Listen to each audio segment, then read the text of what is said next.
This is the port roller? Yep.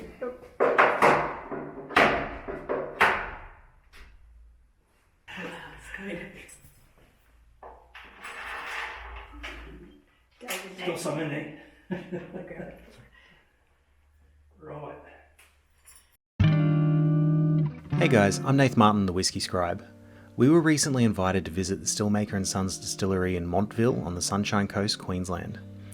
Last week I posted the first part of that distillery tour, where Mike talked about how he came to the decision to start a whiskey distillery, how both the still he uses and the distillery came to be named, his process, the incredible water he has access to, and some of the really unique barrels in which he's been laying down whiskey for the past 4 years. Now, I've been really excited to share this video because for part 2, we sat down to taste the raw newmake spirit that comes straight off the still, and Mike even pulled whiskey from a few barrels so we could do a tasting to see how that spirit is aging.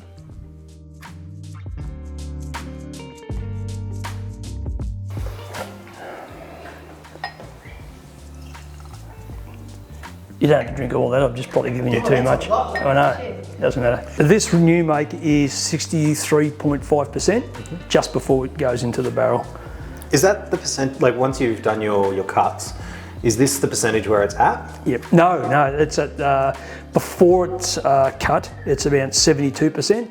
Once we do our cut, which is going to go in the barrel, it's at 63.5, and that's what we have now, 63.5. So this would have been, when this was made, we would have put this, as it is, 63.5% straight in the barrel. It doesn't, it's quite nice. It doesn't have a lot of those really sharp notes. Harsh, yeah. This is wonderful. It's almost, it smells creamy almost. Yeah, it's actually good to sit down and do this. We don't do this often enough, do we, Sam? No, we don't. We're just still so busy. We might do this once every 3 or 4 months, if that. Just that I know it sounds ridiculous, doesn't it, owning a whiskey distillery, but that's what we do. We found last year, because we had quite a wet winter, which was different, that slowed a lot of our maturation as well. The grain's actually coming across. Yep. That's quite malty. Yep.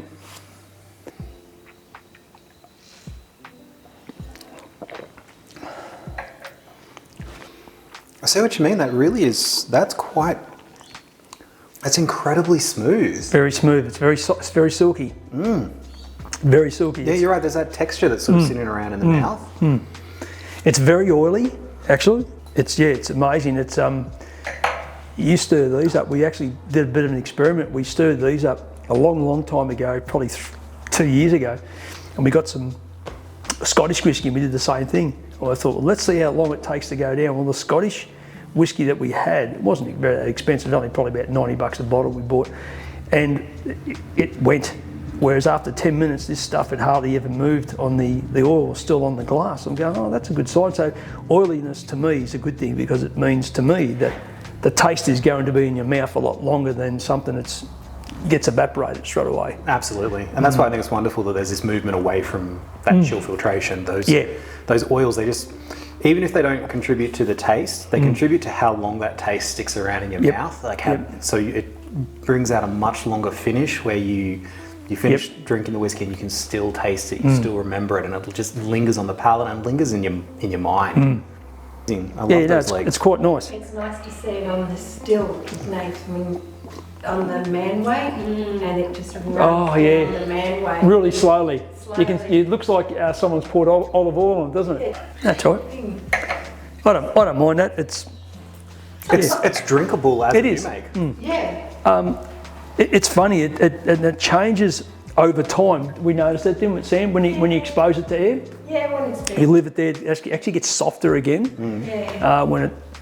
Look, I don't know the chemical reasons behind it, but obviously it oxygenates a lot more, and it seems to be more soft. Soft is probably a good word. Silky, that's a word that comes to my mind. It's got that silky sort of feeling. The burn doesn't change, but in your back of your palate, it just seems to linger a lot longer. There's certainly no acetone or those, nasty sort of taste, methylated spirit taste in the newmake at all. No, none. Not at all, nothing, no. And even like I mentioned, going to that tasting with Tim Duckett, even that first one, that was smooth. But I can remember after hearing that it was actually newmake, I was thinking, yeah, okay, there were some of those aniseed notes that you often get in a newmake, and I think, and I know that some whiskies are characterised by having that aniseed, like a little bit of an aniseed flavour. Yep. But to me, because I've tasted that in newmake, and personally I'm not a licorice fan, so anytime I have a whiskey where I can taste that little bit of aniseed, to me, just personally, that comes across as a whiskey that's too young, that needed to spend more time in the barrel. Yep. But this is creamy. I can, Yes, it is. Yeah. without having tried these actual whiskies yet, I can understand now why people who have tasted the whiskey at 2 years have said that it's ready to drink. Because realistically, this is ready to drink. Yeah, it's quite nice. It's a good starting point. Someone told me, and when I say someone, a bloke who knows a lot more about whiskey than me, he said basically, and I have to agree with him too, is that your whiskies comprises of, a good whiskey comprises itself of 40% on its newmake, on the ability of having a fantastic newmake, and 60% barrel influence. And that was his take on it. And I tend to agree with him. It's your newmake is your DNA, and if you haven't got that right from the start, no matter what whiskey people tell you, because you'll hear them, they'll tell you, the barrel will clean up that whiskey, and that's the biggest excuse in the world. I hear that so often. The barrel will clean up the newmake, because they're making an excuse for the newmake straight away. And to me, it's like, no. The newmake has to be spot on before it goes in the barrel, and hopefully from that point of reference, your whiskey is going to be spot on. You've got a better chance of it being better. I think that's, and yes, the barrel does clean up, I suppose, the newmake to a point. But if it's gone in correctly, it's like anything in life. Your foundations are right. It's like painting, isn't it? You do all that's 90% of the painting is in the prep. 10% is what you see in the end, which look at and go, oh, that's a great job. But a lot of preparation behind the scenes. Exactly the same in newmakes, that preparation. It's just got to be right. And I think the fact that we have a 7-day fermentation, I don't know how many distilleries are doing it in Australia, but it certainly lends itself to a bit of quality anyway. So, well, on that, should we move on to the actual whiskies? Yeah, why not? So, what do you think is better to start with, the dry sherry or the port? I'd start with the youngest one. That's the port. Let's start with that one. So that's this one here. And I love also, I'm not sure if the camera can pick this up, but the comparison, in my right hand here is the dry sherry, and in my left hand is the port. And it's not very often that you would see sherry coming across as darker than port. Yeah. That underlying creaminess from the newmake is there in the nose. Yep, it is. But it's really like the wood shine as well. Been in there for 18 years. It's quite interesting. So what they do with ruby port, they change it every 18 months. I didn't know that. They actually change the barrel when the ruby port production, every 18 months they take it out and fill it up again, the same barrel. So that's quite interesting. So that's been happening for 30 odd years in these barrels. And then what happened was when it went to Bundy, it must have been so strong. And it was actually good for us because when Bundy Rum got hold of it, they had it in there, I think, for 3 years, Sam? 4? No, the rum. It was 5 years. 5 years, okay. It was good. It actually took some of the port out because I think it might have been too much. Too much, exactly. And I think it's been a good balance because you can actually, when you taste it, you'll see why. So just to clarify that barrel journey. So which winery did this come from? This was. So this barrel, the winery, it was somewhere over in Portugal. I can't tell you the name. So proper port barrels? Yes. Barrels from Portugal. Yes, I can't tell you the place where in Portugal, but that's where they come from. So 30 years of Portuguese port? Plus, yep. Ruby port. Ruby port. Ruby port. Not Tawny Point, Ruby Point. Ruby port? Yep. Mm-hmm. And then 5 years of Bundaberg rum? Dark Age rum, which won the best Dark Age rum in the world. Okay. These are these barrels. And then now it's got your whiskey. Stillmaker Sons whiskey in it. That's fantastic. I think it's about time we had a taste. Yeah. Slange? Slange.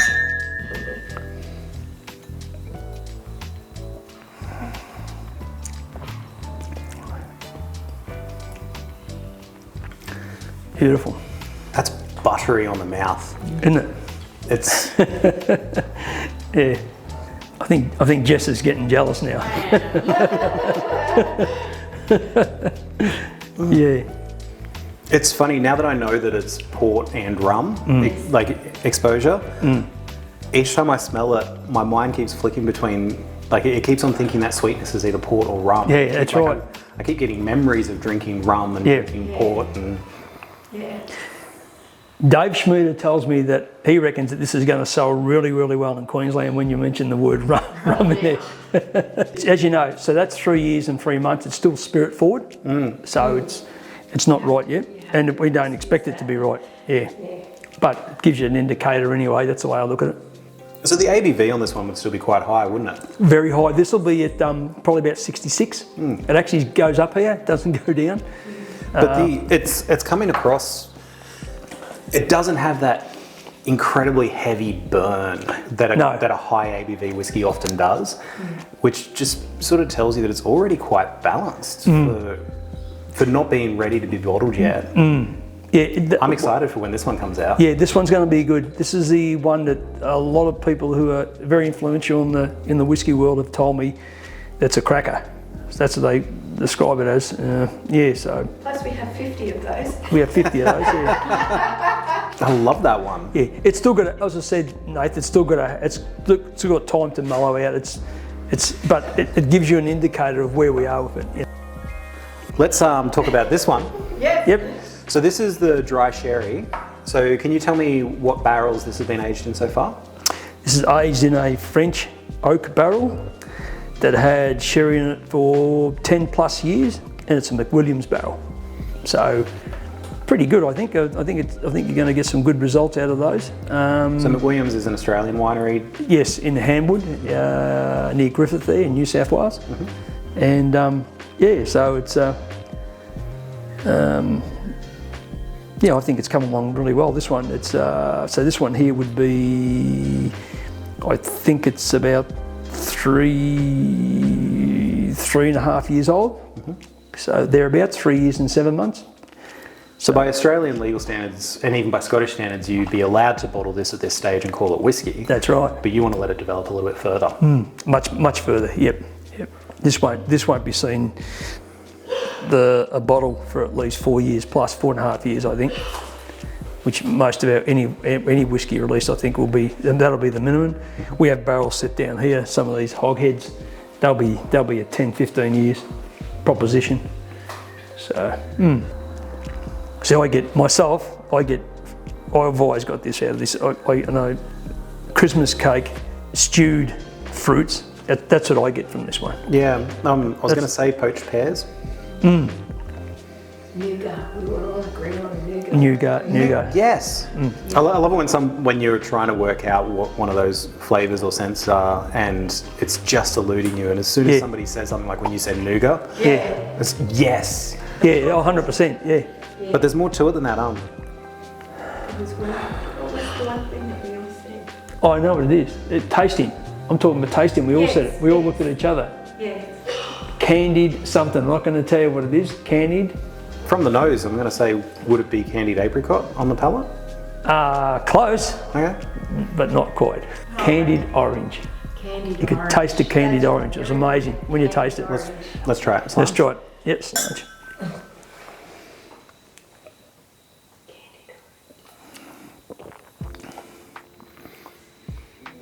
That I wasn't getting a lot on the nose. The scents on the nose were quite subtle. They were there, but they were sort of just eluding me. On the palate, that is so much more bold. That's huge. And candied orange is exactly. Yeah. I don't know what I would have said if you hadn't said that first, but yeah. As soon as I tasted it 4 months ago when we did the analytical sort of taste on it, it was like, that is candied orange. It's like alcoholic marmalade. That's right. This is more together. Yes. And I have to say, this is, like I was saying, I can see what people are saying when they're telling you should be bottling. Yeah. And I think it's going to come down to you as to when you're going to bottle these. But if I bought a bottle of Australian whiskey and it tasted like that, I wouldn't be disappointed. I wouldn't be saying it needed to spend more time in the barrel. It could, and it's going to be better for it. Yep. But there's other Australian whiskies where I personally think they rushed it. They shouldn't have released something just yet. You know, it was good and it was on its way to something wonderful, and they just had the patience to wait a few more months. But I can understand, you know, whiskey's a tough long game to play because you've got that 3 years minimum that you're not going to make any money. No, that's right.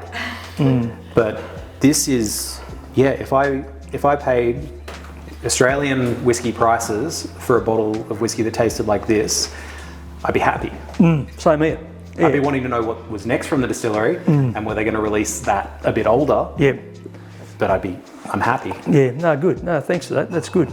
Nath, I know you like it strong, but put a couple of drops of water in and you can see how much it changes, Nath. our water taste changes the mouth. It changes it dramatically. Just about 3 or 4 in that. That's all you want. It just changes the mouthfeel because the water is so soft. It actually brings out other flavours. We found that at 48%, it's this whole different dynamics we found. Having just added, 3, maybe 4 drops of water to it, you know what I got on that I didn't get initially?